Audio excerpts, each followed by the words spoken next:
Elliot Anderson has been linked with the move to Manchester United. In this video, we'll be talking about why he would be the perfect fit for Manchester United, comparing him to some other midfielders that Manchester United have been linked to in Carlos Baleba and Adam Wharton. Also looking at Casemiro as well and how the kind of stats metrics are different there. And yeah, talking about why the midfield is such a key position. Now, obviously, yesterday I did the video talking about Elliot Anderson. He was linked with the move to Manchester United from German sources with a move of potentially around 100 to 120 million pounds. Now, again, you know how much I've said it so many times, Manchester United need a midfielder, and Elliot Anderson talks have begun. I think it is obviously a bit of lucrative talks, but why not have a conversation about the midfield anyway? So I'm going to get into some stats. Obviously, you know who my ideal choice would be, but I certainly think it's an interesting conversation to have about Elliot Anderson. And I've got a few stats here talking about tackles, carries, pass completion, how many matches they've started as well, and their importance on the team. So I'll start by, obviously, you know a lot about the players already. Elliot Anderson at Forest, a very key player for them. This is his second season now at Forest. He's done so much for them in such a short space of time, and he's looked like a very important player for them. Adam Wharton, we know, is obviously at Palace, a very, very key player for them. Could potentially be on the move in the summer window, depending how his season goes with Palace, and obviously the price involved. Carlos Baleba, again, hasn't probably had the greatest start to the season as you would wish with Brighton, but he certainly is looking like a very, very good prospect. And again, we saw him on Saturday against United, didn't have the greatest game. And obviously I'll talk about Casemiro as well. But listen, let's get into Elliot Anderson now. He's a very key player for Forest. He started all 9 out of their 9 games in the Premier League. He's got a couple of goals. I think he's got 1 goal and 2 assists in that time. Now, he's not really one of those midfielders who gets goals and assists, but he certainly is a midfielder who, again, is very, very good. Now, if you want to talk about pass completion and how accurate his passes are, he has an 81% pass completion. We need to compare that to Adam Wharton, 74.4. Compare that to Carlos Baleba, who has an 86.4%. And you look at Casemiro, who has 80.7%. So doesn't have the worst passing rate there. I think with Wharton, the reason why his passing is so low is due to he tries probably more risky passes, what you would say.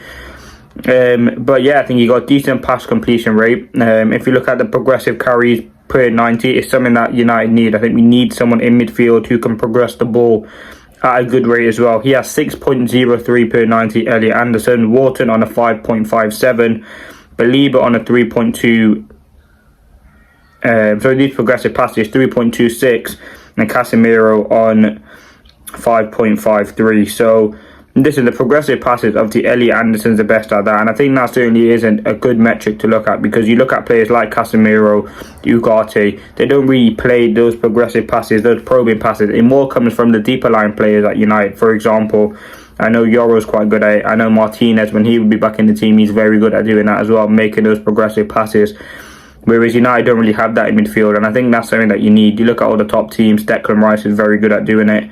Rodri at Man City is very, very good. You need players like Gravenberch, McAllister making those line-breaking passes.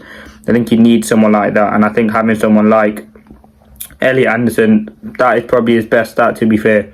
Now, let's look at progressive carries. 1.75 for Anderson, 1.15 for Wharton, and 1.4 for Baleba, with a shocking 0.23 for Casemiro. So, listen, it's obvious that isn't Casemiro's biggest strength, I think, because he probably don't have the pace. He's just not really ever been a progressive carrier, and I think Wharton specialises in that. Obviously, Elliot Anderson, that's a good trait for him to have, and I think progressing the ball through midfield is very, very good. I think Mainoo's very good at that, but again, you don't see him do it enough. Bruno ain't the greatest at that either. And I think in that midfield, what you need someone who can carry that ball through midfield, make line-breaking passes, because ultimately, at times, when United are playing against a relative low block, it'd be very difficult to make passes through, and I think you need someone of that quality. Now, I'm not saying progressive passes and carries are the be-all and end-all, but I think it's a very, very good asset to have. Now, the last thing, I've just pulled out one last defensive metric, and these are how much tackles they make per 90. Elliot Anderson, 2.95. Adam Wharton, 1.83. 2.42 for Carlos Baleba, and 4.11 for Casemiro. So Casemiro leading that. He's obviously making more tackles per game, but that obviously also depends on where your team is and how often they're being attacked. So, but listen, I think Elliot Anderson is certainly, I think he'd be a perfect fit for Manchester United for many reasons. I think if you watch Elliot Anderson, he's a very good ball carrier. very physical player as well, can carry the ball through midfield. I think he'd be a perfect fit for this team. He's also got a lot of Premier League experience as well. He'd fit the Ruben Amorim system as well. I don't think that's an issue. Obviously, concerned would be over the price. I think for Elliot Anderson, what's been quoted is 100 to 120 million pounds, which again is a ridiculous fee. Adam Wharton, obviously, I think he's going to cost north of 80 million as well. Wharton Baleba, I think he's going to cost north of 80 as well. So all the midfielders that I kind of talked about today are going to cost you a lot of money. There's not, if you want to get a player like that who's Premier experience, one of the best up and coming midfielders, you're going to have to pay a large sum for that. And I think looking at whichever midfielder you're going to get, and you want to get a good midfielder, you don't want to get someone who in 2 or 3 years won't be great. You want someone for the long term, and you want someone who will hopefully be at the club for 10 years. So that's why I would probably go with anyone from Premier League, to be fair, with Wharton, Baleba, Anderson. Obviously you have other options, Angelos, Dilla, Edison, someone that's been talked about. There's players with less Premier League experience as well, like an Andre Santos. There's also Conor Gallagher as well, that's been linked to Manchester United. So there are definitely options there. But for me, I think Elliot Anderson would be a good fit. Now, as I said, my ideal choice would be Adam Wharton 1, Anderson 2, and Carlos Baleba 3. I think Baleba is not like, listen, for Brighton he has struggled, let's be honest. Fabian Herzl has come out and kind of talked about how he is struggling at the minute. He hasn't played any 90 minutes for Brighton in a very, very long time. I can't remember in which minute he got hooked against Manchester United. There's been many a times that like he starts the game, but he really gets like 45 minutes, 60 minutes. So here's a player who I think is struggling. Would he, like, I don't think that's something to be worried about. He could just be going through a rough patch. I mean, we've seen so much brilliance from Carlos Baleba at his time at Brighton, so I don't think that's a concern. There's definitely something to keep an eye on. But let me know your thoughts. There are 3 midfielders. I think Anderson is leading the stats metric right now. But again, we'll have to wait and see what's happened. Any midfielder of those 3 that join, to be honest, I'll be happy with. Then they're both 3 very, very quality players. Young players as well with a lot of potential.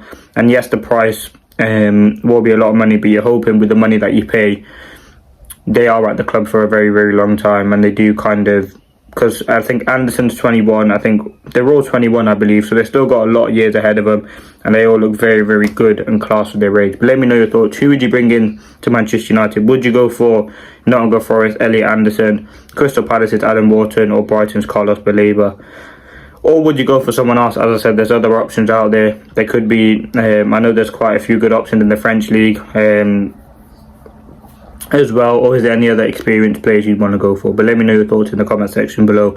Thank you for watching, hope you did enjoy. Peace.